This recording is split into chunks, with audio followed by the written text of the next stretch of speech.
Hello दोस्तों, एक बार फिर से आपका बहुत बहुत स्वागत है हमारे यूट्यूब चैनल विपिन इंसा में। तो दोस्तों चलिए, आज हम आपको प्रतिशत का भाग 3 पढ़ाने जा रहे हैं और इसमें हम आपको बहुत सारी बातों की जानकारी देंगे। तो चलिए वक्त जाया ना करते हुए आज का यह भाग 3 शुरू करने जा रहे हैं प्रतिशत का। इसमें कुछ छोटी छोटी बातें ऐसी होती हैं कि हमें यह लगता है कि हम कर देंगे वो, लेकिन वो कैसे होंगी वो देखो। कुछ बच्चों की समझ में नहीं आती है बातें कि इस टाइप के सवाल आपके सामने आ जाएंगे कि संख्या 25 संख्या 40 का संख्या 25 संख्या 40 का कितने प्रतिशत है, कितने प्रतिशत है। ठीक, तो ये कैसे करेंगे हम, कितने प्रतिशत है। ठीक, तो इसमें क्या करते हैं बेटा, इसमें यह बात ध्यान रखना आपने कि जिस भी संख्या के अगली तरफ का लग जाता है, बड़ी गौर से सुनना है बात मेरी, कि जिस भी संख्या के अगली तरफ का लग जाता है वो संख्या उसके बटे में आएगी। जैसे 25 है, का कहते 40 का लगा हुआ तो बटे 40, और प्रतिशत में पूछा हुआ तो गुना 100। ठीक, यानी संख्या 25 संख्या 40 का कितने प्रतिशत है। ऐसे सवाल अगर आपके सामने आते हैं पेपर में तो आपने क्या करना है कि जिस भी संख्या के आगे का लग गया वो बटे में रख करके उसके जिस संख्या के का नहीं गया उसके बटे में रखी जाएगी और गुना 100 इस टाइप से। ठीक है, 4 से काट दीजिएगा, 4 एकम 4 0, 4 से काटेंगे 25। ठीक, 25 और 25 कितना 625 और अपॉन में 10 आ गया तो यानी 62.5, या इसको ऐसे भी लिख सकते हैं 65 सही 1/2%। ठीक है, इस टाइप से आई बात समझ। तो इस टाइप के सवाल एक दो और बताता हूं आपको कि ऐसे सवाल भी पूछे जाएंगे कि 3%, 5% का कितने प्रतिशत है, कितने प्रतिशत है। तो मुन्ना कैसे होगा, देखो 3%, 5% का कितने प्रतिशत है। तो मैंने कहा जिसका का लगे वो बटे में आएगा, यानी 3%, यानी 3% मतलब 3/100 अपॉन 5% मतलब 5/100 मल्टीपल प्रतिशत में निकालना तो 100। ठीक है, 100 से 100 कैंसिल हो गया तो 3/5 मल्टीपल 100, 5 से काट दीजिएगा 2 20, 20 कितना 60, यानी इसका 60%। तो मुन्ना समझ में बात कैसे होगा भाई कि जिस भी संख्या के का लग जाता है उसके बटे में आती है। कई बार आपने चलो बहुत से बच्चे यह भी पूछते हैं कि सर जैसे परसेंटेज कैसे निकालते हैं हम लोग। परसेंटेज निकालने के लिए ये बहुत से बच्चों से परसेंटेज निकलती है कि भाई हमारे 500 में से नंबर मिले हैं, वह 500 में से हमारे 600 नंबर 300 नंबर आए हैं तो कितने परसेंट आए हमारे। तो वो कैसे निकालते हैं, देखो कि कोई भी बच्चे जैसा परसेंटेज अगर निकालना नहीं आता वो ध्यान से देखिएगा कैसे निकालोगे आप प्रतिशत। भाई मान लीजिए कोई बच्चा है, उसको नंबर मिले हुए हैं 500 में से, 500 में से उसको नंबर मिले हैं 400। ठीक, तो कितने प्रतिशत मिले हैं गुना 100। ठीक, किसी व्यक्ति को 500 में से 400, ओरिजिनल वैल्यू हमेशा बटे में ही होती है। यानी अगर मैं कहूं कि 3/2, ठीक है, तो ओरिजिनल वैल्यू 2 होगी, यानी 2 के 3 हिस्से कर रखे हैं इसमें।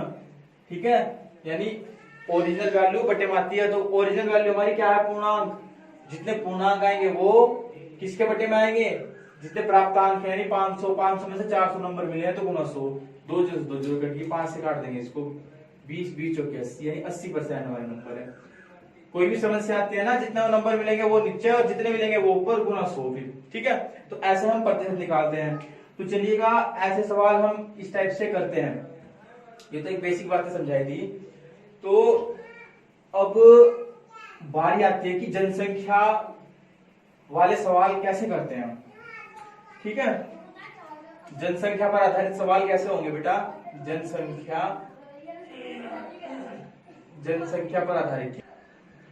तो दोस्तों देखिएगा कि जनसंख्या पर आधारित सवाल कैसे होंगे कि जैसे मानने की बात भी टी वर्ष टी टाइम होता है ना, टी वर्ष बाद अगर जनसंख्या पूछ ले, टी वर्ष बाद जनसंख्या, जनसंख्या होगी टी वर्ष के बाद कितनी होगी भाई, p इंटू 1+r/100 की पावर t। देखेगा बेटा कैसे होगी, p तो होती है इसमें पॉपुलेशन, यानी उसकी जनसंख्या, कितने प्रतिशत, कितनी जनसंख्या उसकी, यानी जनसंख्या, ठीक है। और r होती है उसका रेट, यानी दर, कितने दर से बढ़ी है वो, और t होता है उसका समय, ठीक है। दोनों याद रखिए। ये तो टी वर्ष के बाद जनसंख्या में कैसे कैसे होगा।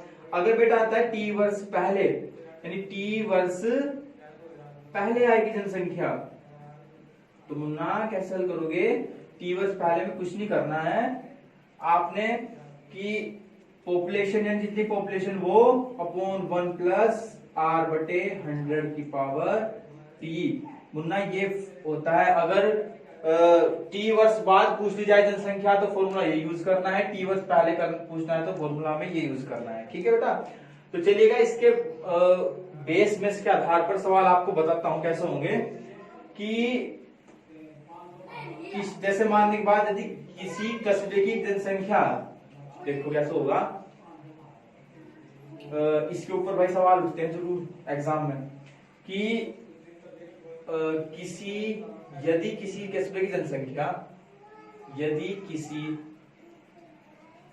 कस्बे की जनसंख्या, कस्बे की जनसंख्या, भाई यदि किसी कस्बे की जनसंख्या 176400, मानने की बात ये है, किसी कस्बे की जनसंख्या ये है,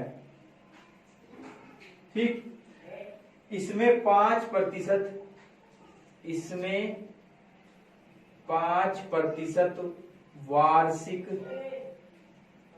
5% वार्षिक दर से वृद्धि होती है, दर से वृद्धि होती है, ठीक है मुन्ना, होती है, ठीक है।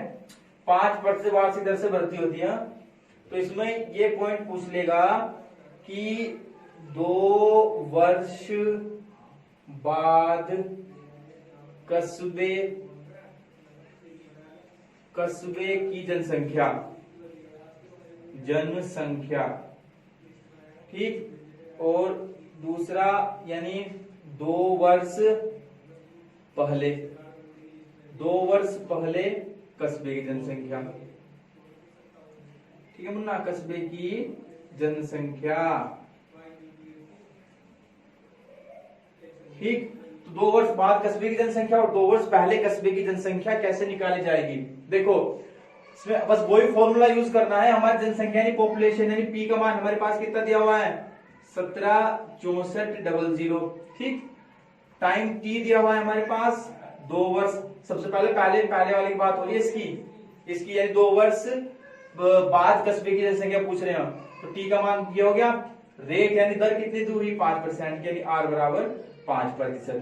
तो मुन्ना कैसे हल करेंगे, देखो मैंने बताया, यानी 2 वर्ष बाद कस्बे की जनसंख्या पूछे तो p इंटू 1+r/100 की पावर t, पॉपुलेशन कितनी है इसकी, यानी 176400, 1+r, कितना है, r हमारे पास 5 है, तो यानी 5/100 की पावर t मतलब 2 वर्ष, ठीक। तो हल करो इसको, 176400, 5 से काट देंगे, 5 दूनी 10 यानी 20, यानी 1+1/20 की पावर 2, तो मुन्ना 176400, 20 ही के 20 और 21 यानी 21/20, इसकी पावर 2, तो 176400 मल्टीपल, इसको ऐसे लिख देंगे 21/20 मल्टीपल 21/20, वर्ग का मतलब ये तो, और मुन्ना 2 इस 0 से 0 कट गई, इस 0 से 0 कट गई, ठीक। तो जब इसको 2 से यानी इसको जब हल करेंगे तो हल करने पर लगभग आपका जो आंसर होगा, इसका आंसर लगभग आपका आ जाएगा 194481, ठीक। इसका आपका ये आंसर आ जाएगा, ठीक है बेटा, हल करके देख लेना, इसका आंसर किया जाएगा इतना। चलो अब देखिएगा 2 वर्ष पहले कस्बे की जनसंख्या क्या होगी, ये इसको उतार लीजिएगा दोस्त, ठीक है। अब देखो, अब बात आती है 2 वर्ष, ये 2 वर्ष बाद थी ना, अब पूछ लेते हैं 2 वर्ष पहले, यानी इस बारे में। अब वही करते हैं, हम क्या करते हैं कि 2 वर्ष पहले जनसंख्या, ज्यादा भारी नहीं है, बस अगर फॉर्मूला याद है, पॉपुलेशन यानी P into 1 plus R upon 100 की पावर T। पॉपुलेशन कितनी है 176400 बाई 1 प्लस रेट कितना है 5/100, इसकी पावर T का मान कितना आ गया 2, यानी 176400 अपॉन, इससे काट देंगे 20, यानी 20 की 20 और 21, यानी 21/20, इसकी पावर कितना 2। अब मुन्ना कैसे 16 1 2 3 4 इतनी लगभग ये आंसर आ जाएगा इसका। तो दोस्तों इस टाइप के आपको सवाल मेनली हल तो आप अपने तरीके से कैसे भी कर सकते हैं। मेरा मतलब था यहाँ पर आपको यह समझाने का कि किस टाइप से जनसंख्या पर आधारित सवाल होते हैं। मुन्ना अगर फॉर्मूला याद है ना जनसंख्या पर आधारित सवाल करने का, तो आप आसानी से इसको हल कर सकते हैं। और इसके बाद मैं आपको तो दोस्तों देखिएगा, जिस तरीके से मैं जनसंख्या वाले आपको सवाल बताए हैं ना, वो ऐसे करने हैं। और इस टाइप के सवाल भी आपसे वो पूछ लेता है कि आजकल लैंग्वेज बदल कर पूछ रहा है ना कि मासिक आय पर इतने % वो बचत कर रहा है, तो यदि उसका खर्च इतना है तो उसकी मासिक आय कितनी है। यदि एक व्यक्ति अपनी मासिक आय का 12% बचत करता है, यदि मासिक खर्च 19,360 रुपए हो उसकी, तो उसकी मासिक आय कितनी है। तो कैसा करते हैं, देखो भाई उसने इसका मासिक खर्च दिया हुआ, 12% की बचत दी हुई है। अब देखो यानी प्रतिशत तो 100 का हो, और उसका मान लिया उसकी जो मासिक आय है, माना मासिक आय जो है भाई, मासिक आय जो उसकी मानने के बाद X रुपए है, ठीक है। इस मासिक आय का बचत कर रहा है वो 12% और खर्चा कर रहा है वो 19,360 का, कितना यानी 19,360 रुपया वो खर्च कर रहा है, बचत कर रहा है 12% की। तो मुन्ना एक बात बताओ, बचा तो 12% रहा, तो खर्च कितने % खर्च कर रहा है वो 88%, समझ रहे हो ना। तो ये 88% की वैल्यू दे रखी है, क्योंकि खर्चा इतना हो रहा है, उसका बचा तो 12% रहा है, तो 88% बच गए। 88% की वैल्यू दी हुई है ये, ना कि 12% की रखनी है, तो 88% मतलब बटे 100, इसकी मल्टीपल करो, x इक्वल टू 19,360 बटे 88, इसके बटे में आएगा गुणा 100, तो इक्वल टू लगभग 11 से काट दें इसको, 11 से कट जाए ना, 11 8 88, 11 के 11 8 बच गए, 11 7 77, और कितना बच गया 77 हो गए, यानी 3 3 6 होंगे, 11 6 66 0, 8 से 100 काट देंगे हम, 8 दूनी 16 8 दूनी 16, तो लगभग 22, 1 0 ये 2 0 ये 1 2 3, 22,000 रुपए उसकी सैलरी थी, ठीक है। 22,000 मासिक उसकी आय थी। मुन्ना एक बात और याद रखना, यहाँ पर क्या रखोगे कि यहाँ तो मैंने मासिक आय पूछ लिया, उसका तो मासिक आय जो कि तू दे रखी हो, क्योंकि उसका मासिक खर्च दिया होगा। मुन्ना ऐसे पूछ लेगा आपसे कि मासिक खर्च देकर रखेगा, और यहाँ पर आपसे वो पूछ लेगा कि वार्षिक आय कितनी है उसकी। तो आपने ये बात महत्वपूर्ण तरीके से ध्यान रखनी है, अगर मासिक खर्च दिया हुआ है और वार्षिक आय पूछ ली जाए, यानी एक वर्ष में कितना कमाता है, तो मुन्ना मल्टीपल 12 कर देना इससे। कभी कहो कि ये फिर आंसर आ जाएगा कि क्या बताया, कि आप हल करोगे उसका आंसर ये आंसर भी होगा, लेकिन वो यहाँ पर ये याद रखना, ये मासिक दिया हुआ है वार्षिक, अगर वार्षिक दिया हुआ है सालाना दिया हुआ है तो 12 से गुणा करनी है, क्योंकि एक साल में कितना कमाएगा, ये तो हमारी 1 महीने की सैलरी आई उसकी, ठीक है मुन्ना, ये बात याद रखने वाली होती है। बाकी अगर ये वार्षिक खर्च दिया हुआ है इतने %, तो पूरा वार्षिक आएगा, वार्षिक दिखता है, तो फिर बहुत, तो मतलब वार्षिक का और मासिक आय का तालमेल ध्यान में रखते हुए ही इन सवालों को मुन्ना हल करने हैं, ठीक है बाबू। चलो तो ये सवाल इस टाइप से हल करने हैं, आगे चलिएगा। तो दोस्तों देखिएगा इस टाइप के सवाल भी आपसे पूछ लेगा कि एक मेज के अंकित मूल्य में 8% कटौती करने पर इसका मूल्य 4600 रुपया है। ठीक है, मतलब 8% अगर हम उसमें कटौती करते तो उसका मूल्य 4600 रुपया तो इसका अंकित मूल्य कितना था, यानी अंकित मूल्य होता है उसका एमपी यानी मार्केट प्राइस कितना था उसका। ठीक है, तो कैसे करेंगे आप ऐसे सवाल, बड़े ही इंपोर्टेंट सवाल है, कई बार आ रखे हैं पेपर में भी।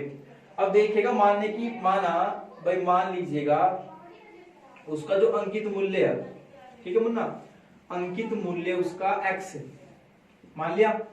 अब इस x का कितने परसेंट कटौती करिए, 8%, तो कितने परसेंट रह गया वो, 92% रह गया, नहीं तो 8% कटौती की उसने तो परसेंट रह गया 92%। ठीक है मुन्ने, कितने रुपए है वो, यानी 92% की वैल्यू दे रखी 4600 रुपए। हल करना है बस इसको, 4 से काट दो, 4 दूनी 8, 4 दिए 12, 25 चौके 100, इसकी 23 दूनी 46, 2 25 दूनी 50, यानी x इक्वल टू 23 दूनी 46 हो ना, यानी 25 दूनी 50, 5000 रुपए।